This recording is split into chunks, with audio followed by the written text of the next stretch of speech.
قرآن سب سے بڑی نعمت۔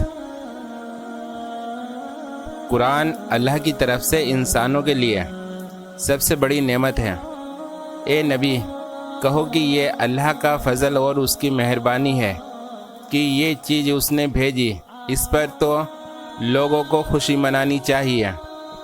یہ ان سب چیزوں سے بہتر ہے جنہیں لوگ سمیٹ رہے ہیں۔ ہم نے تم کو 7 ایسی آیتیں دے رکھی ہیں جو بار بار دہرائی جانے کے لائق ہے، اور تمہیں عظیم قرآن دیا گیا ہے۔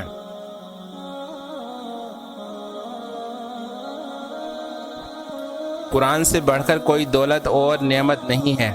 یہ بات نبی صلی اللہ علیہ وسلم اور آپ کے ساتھیوں کی تسکین و تسلی کے لیے کہی گئی ہے۔ وقت وہ تھا جب نبی صلی اللہ علیہ وسلم اور آپ کے ساتھی سب کے سب بہت ہی تنگ حالی میں مبتلا تھے۔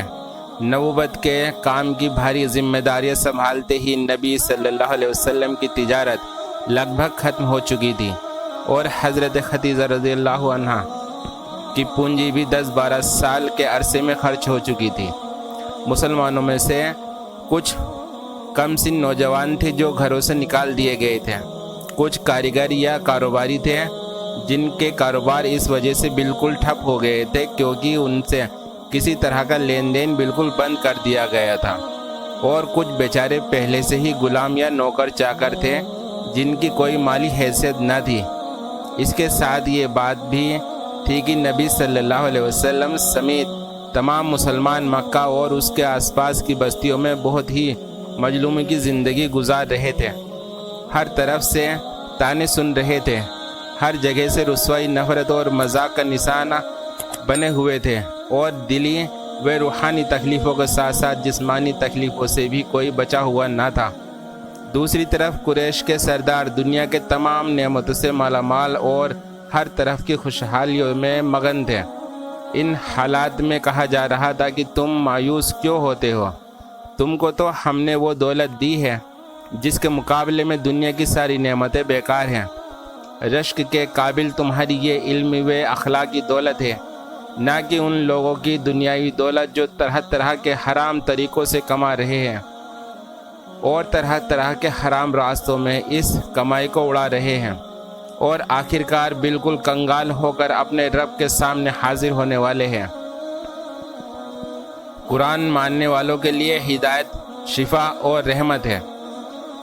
ہم اس قرآن کے اترنے کے سلسلے میں وہ کچھ اتار رہے ہیں جو ماننے والوں کے لیے تو شفا اور رحمت ہے، مگر ظالموں کے لیے گھاٹے کے سوا اور کسی چیز میں بڑھوتری نہیں کرتا۔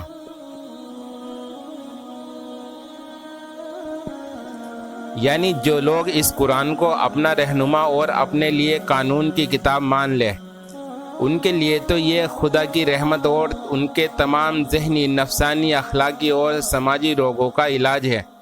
مگر جو ظالم اسے رد کر کے اور اس کی رہنمائی سے منہ موڑ کر اپنے اوپر آپ ظلم کرے، ان کو یہ قرآن اس حالت پر بھی نہیں رہنے دیتا جس پر وہ اس سے اترنے سے یا اس کے جاننے سے پہلے تھے، بلکہ یہ انہیں الٹا اس سے زیادہ گھاٹے میں ڈال دیتا ہے۔ اس کی وجہ یہ ہے کہ جب تک قرآن نہ آیا تھا یا جب تک وہ اس سے واقف نہ ہوئے تھے، ان کا گھاٹا صرف جہالت کا تھا۔ مگر جب قرآن ان کے سامنے آ گیا اور اس نے حق اور باطل کا فرق کھول کر رکھ دیا، تو ان پر خدا کی حجت پوری ہو گئی۔ اب اگر وہ اسے رد کر کے گمراہی پر اڑے رہتے ہیں تو اس کا مطلب یہ ہے کہ وہ ظاہل نہیں بلکہ ظالم اور باطل پرست اور حق سے بھاگنے والے ہیں۔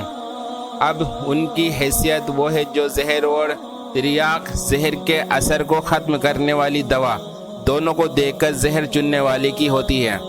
اب اپنی گمراہی کے وہ پورے ذمہ دار، اور ہر گناہ جو اس کے بعد وہ کرے اس کی پوری سزا کے حقدار ہے۔ یہ گھاٹا جہالت کا نہیں بلکہ شرارت کا گھاٹا ہے، جسے جہالت کے گھاٹے سے بڑھ کر ہی ہونا چاہیے۔ یہی بات ہے جو نبی صلی اللہ علیہ وسلم نے ایک بہت چھوٹے لیکن معنی سے بھرپور جملے میں بیان کی ہے۔ قرآن یا تو تیرے لیے حجت ہے یا پھر تیرے خلاف حجت۔ ہم ان لوگوں کے پاس ایک ایسی کتاب لے آئے جسے ہم نے علم کی بنیاد پر تفصیلی بیان بنایا ہے اور جو ایمان لانے والے کے لیے ہدایت اور رحمت ہے، یعنی اس میں پوری تفصیل کے ساتھ بتا دیا گیا ہے کہ حقیقت کیا ہے اور انسان کے لیے دنیا کی زندگی میں کون سا رویہ درست ہے اور زندگی کے صحیح ڈھنگ کی بنیادی اصول کیا ہے۔ پھر یہ تفصیلات بھی اٹکل یا گمان یا وہم کی بنیاد پر نہیں بلکہ خالص علم کی بنیاد پر ہیں۔ مطلب یہ ہے کہ سب سے پہلے تو اس کتاب کے مضامین وشے اور اس کی تعلیمات ہی اپنے آپ میں اس قدر صاف ہے کہ آدمی اگر ان پر غور کرے تو اس کے سامنے راہ حق واضح اسپشٹ ہو سکتی ہے۔ پھر اس پر ایک اور بات یہ ہے کہ جو لوگ اس کتاب کو مانتے ہیں ان کی زندگی میں عملی طور پر بھی حقیقت کو دیکھا جا سکتا ہے کہ یہ انسان کی کیسی صحیح رہنمائی کرتی ہے اور یہ کتنی بڑی رحمت ہے کہ اس کا اثر قبول کرتے ہی انسان کی ذہنیت اور اس کے اخلاق اور اس کی سیرت کردار پر بہترین انقلاب شروع ہو جاتا ہے۔ یہ اشارہ ہے ان حیرت انگیز اثرات کی طرف جو اس کتاب پر ایمان لانے سے صحابہ نبی صلی اللہ علیہ وسلم کے ساتھیوں کی زندگی میں ظاہر ہو رہے تھے۔ قرآن کی حفاظت کا ذمہ اللہ کے اوپر ہے۔ رہا یہ ذکر قرآن تو اس کو ہم نے اتارا ہے اور ہم خود اس کے نگہبان ہیں۔ قرآن آپ ہمارے چینل پہ نئے ہیں تو ہمارے چینل کو سبسکرائب کریں، لائک، کمنٹس اور شیئر کرتے جائیں۔ السلام علیکم ورحمۃ اللہ وبرکاتہ۔